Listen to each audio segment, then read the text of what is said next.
नमस्कार दोस्तों, मेरा नाम है प्रशांत और आप देख रहे हैं एटीवी न्यूज़ इंडिया। जैसे जैसे कोरोना महामारी फैल रही है वैसे वैसे ग्रामीण क्षेत्रों की हालत और ज़्यादा खराब होती जा रही है।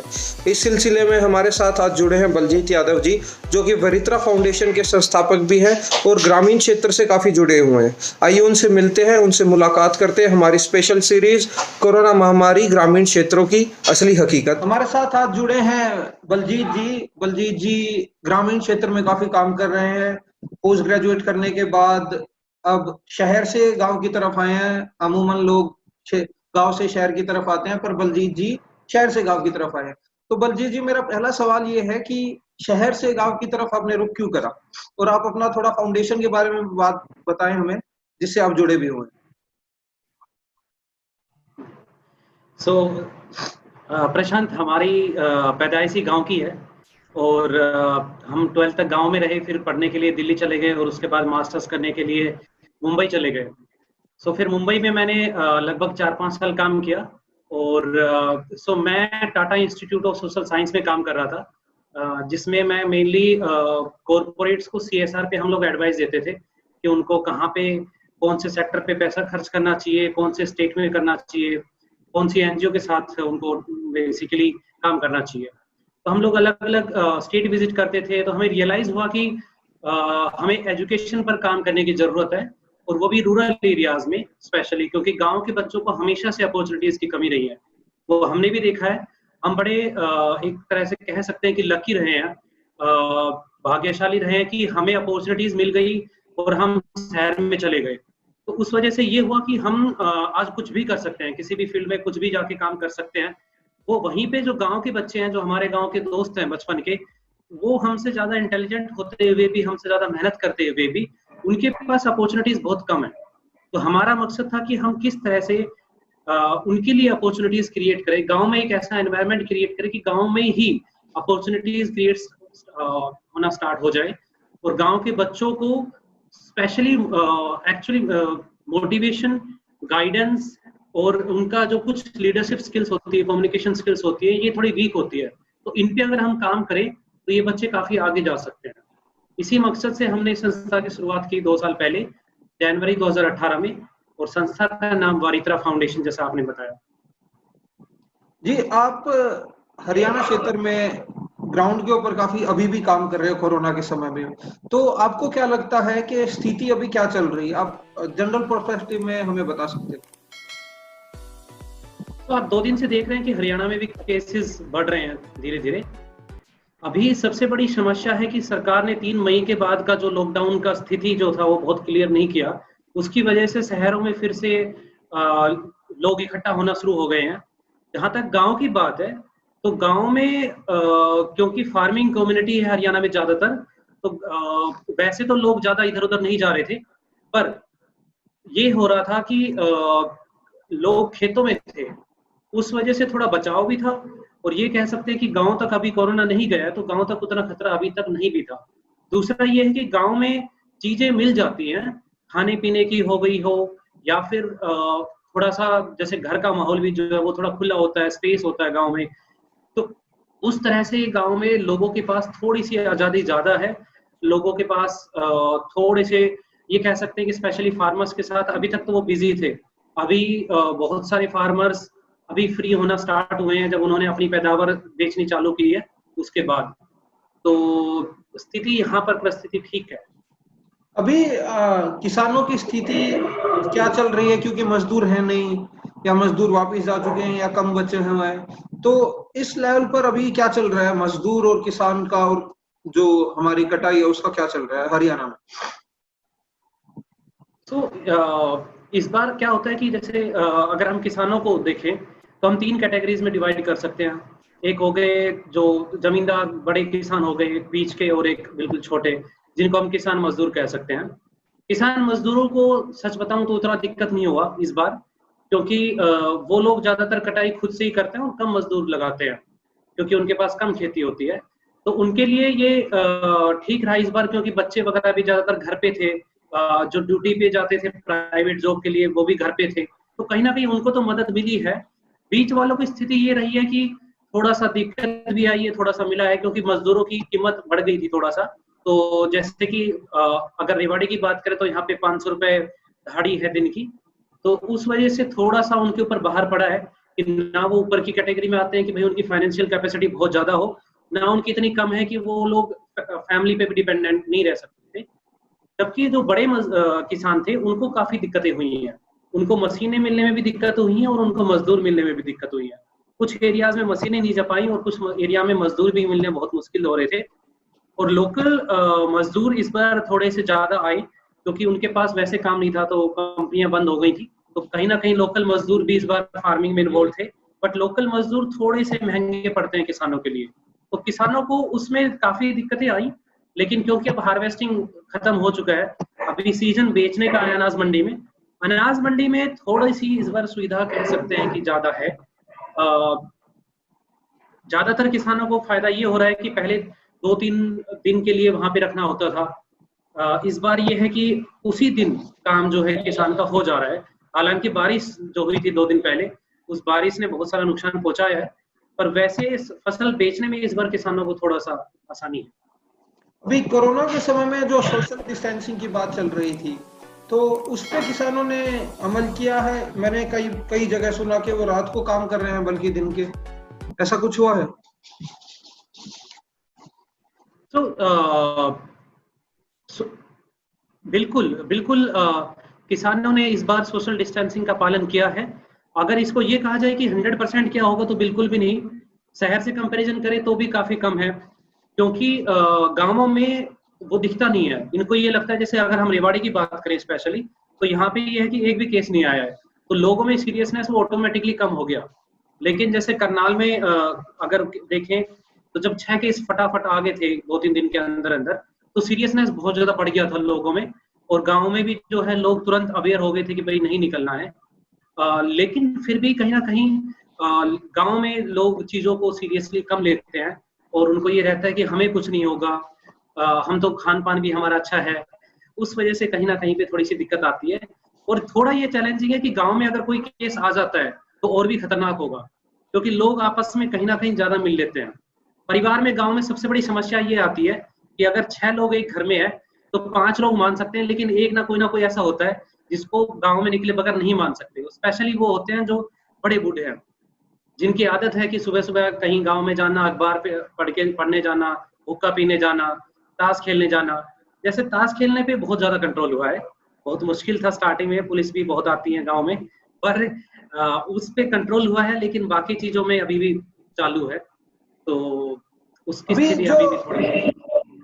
जैसे आप जमीनी स्तर पर काम कर रहे हैं, तो आपको क्या लगता है कि आप कोई ऐसा अवेयरनेस कैंपेन गांव में आपने कोई शुरू करा है अपने आसपास के लोगों को समझाने के लिए, सोशल डिस्टेंसिंग के बारे में या लॉकडाउन के बारे में बताने के लिए?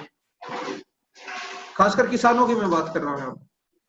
हाँ जी, हमने एक संस्था के तौर पे, हमने जो किसान अनाज मंडी में आ रहे हैं, तो हमने वहाँ पे अनाज मंडी के साथ मिलके, उनकी कमेटी के साथ मिलके किसानों को हमने सैनिटाइजर और मास्क का वितरण किया। हमने मास्क बांटे किसानों में, और उन्हें हमने फिर उनको अवेयर करना शुरू किया कि सोशल डिस्टेंसिंग के बारे में और कोविड-19 के बारे में, इसकी परिस्थिति के बारे में, किस तरह से फैलता है ये, तो उसके बारे में हमने किसानों को अवगत कराया।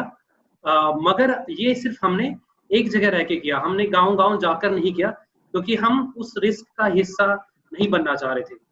और हम ये भी एक एग्जाम्पल की तरह दिखाना चाह रहे थे। हमारे पास रिक्वेस्ट भी आई, गाँवों से टीचर्स की रिक्वेस्ट आई कि बच्चों को पढ़ने में दिक्कत हो रही है, तो आप अपने वॉलंटियर्स, जो गाँवों के वॉलंटियर्स हैं, उनको आप घर घर भेज दो, क्योंकि गाँव की बात है।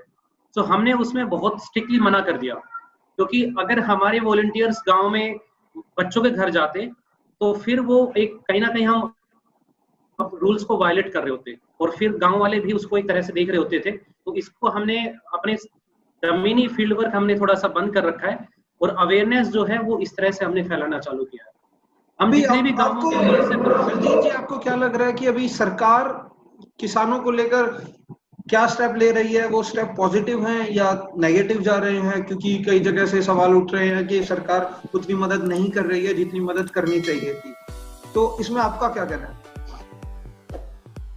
देखिए,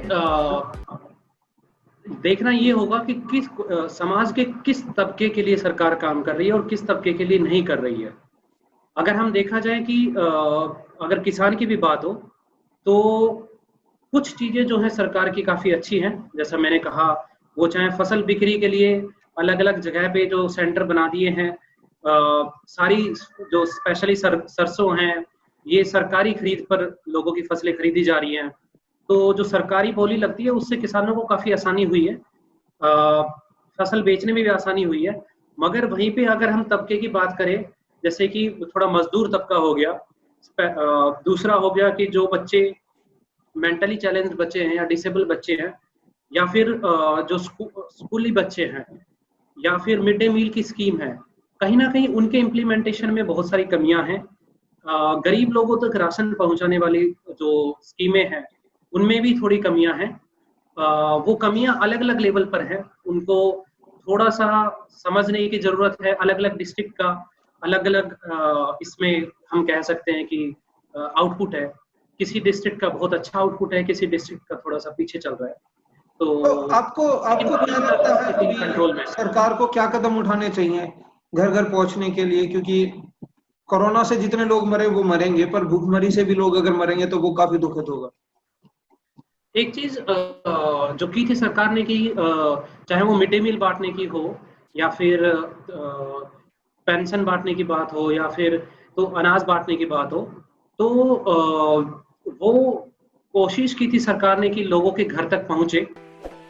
अब उसमें मेरे हिसाब से टीचर्स ने सर्वे करना शुरू कर दिया गाँवों में कि किसके घर पे क्या हालत है, फाइनेंशियल कंडीशन क्या है और क्या चीज़ें पहुँच रही है। तो चैलेंज जो आ रहा है टीचर्स की तरफ से भी, हमें जब हम कम्युनिकेट कर रहे थे, बातचीत कर रहे थे, तो ये आ रहा था कि उनको डिजिटल करने में इनको थोड़ा-सा चैलेंज आ रहा था। सरकार ये कर सकती है कि हर गाँव में जैसे अटल जो केंद्र बने हुए थे, डिजिटल केंद्र बने हुए थे, अगर उन केंद्रों के थ्रू सरकार इन्फॉर्मेशन लेती है, तो थोड़ा आसान हो जाता है सरकार के लिए। और सभी पंचायत मेंबर्स के और गाँव में जो एक्टिव लोग हैं, उनके व्हाट्सएप ग्रुप्स बने हुए हैं ज़्यादातर गाँवों में। तो सरकार अगर वहाँ से इन्फॉर्मेशन थोड़ी-सी मँगाती है, तो थोड़ा-सा आसान होता है। अगर घर-घर भेजना जाए, तो कहीं न कहीं उसमें एक बहुत बड़ा रिस्क भी है। क्योंकि अगर मान के चलिए पीछे से न्यूज़ भी आई है, शायद झज्जर की न्यूज़ थी कि आशा वर्कर को कोरोना हो गया और उसकी वजह से जो है बाकी लोगों को जिन पे घर आशा वर्कर जा रही है, उनको दिक्कत हो सकती है। तो कहीं हमें प्रिकॉशंस के साथ काम करना होगा। सरकार के लिए एक बहुत बड़ी चेतावनी है कि किस तरह से लोगों के घर-घर तक चीज़ें जाएँ। इसमें मेरे हिसाब से गाँव के यूथ जो ग्रुप्स बने हुए हैं, उनको थोड़ा एक्टिव रोल प्ले करना पड़ेगा और उनको आगे आना पड़ेगा। तो तो अभी आपको सरकार को क्या सबको लगता बैक डाउन है, करके अभी अभी आपके पास चैलेंजेस क्या क्या है, और आप एज ए फाउंडेशन आपके पास क्या चैलेंज मिल रहे हैं आपको, और सरकार के पास क्या क्या चैलेंजेस अभी हैं? सबसे पहला चैलेंज तो अभी हमारे पास प्रशांत ये है कि ये एकदम सडन हुआ है और इसका कोई लिमिट नहीं पता, किसी को कोई अवधि नहीं पता कि अच्छा ये 1 महीना चलेगा, ये 2 महीने चलेगा या 6 महीने चलेगा। तो समझ ये नहीं आ रहा है कि एक्शन जो लिया जाए वो 15 दिन के हिसाब से लें, वो 2 महीने के हिसाब से लें या 6 महीने के हिसाब से लें।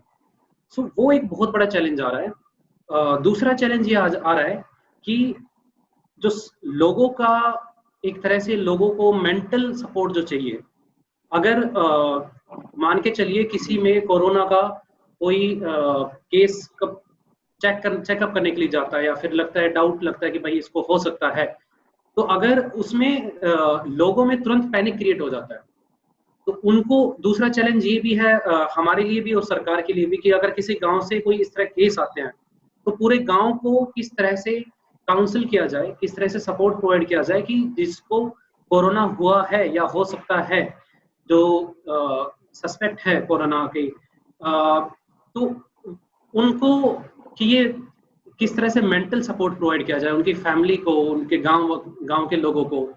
तीसरा जो बड़ा चैलेंज है कि गाँवों में लोगों के पास राशन पहुँचे। सबसे बड़ी दिक्कत ये आ रही है कि प्रवासी मज़दूर जो हैं, जो दूसरे क्षेत्रों से आए हुए हैं और उन मज़दूरों तक कैसे सामान पहुँचे। तो उसमें थोड़ा-सा चैलेंज ये आ रहा है कि ये मज़दूरों का कोई वोटिंग नहीं है और जो भी राशन वग़ैरह पहुँच रहा है, वो सरपंचों के थ्रू पहुँच रहा है।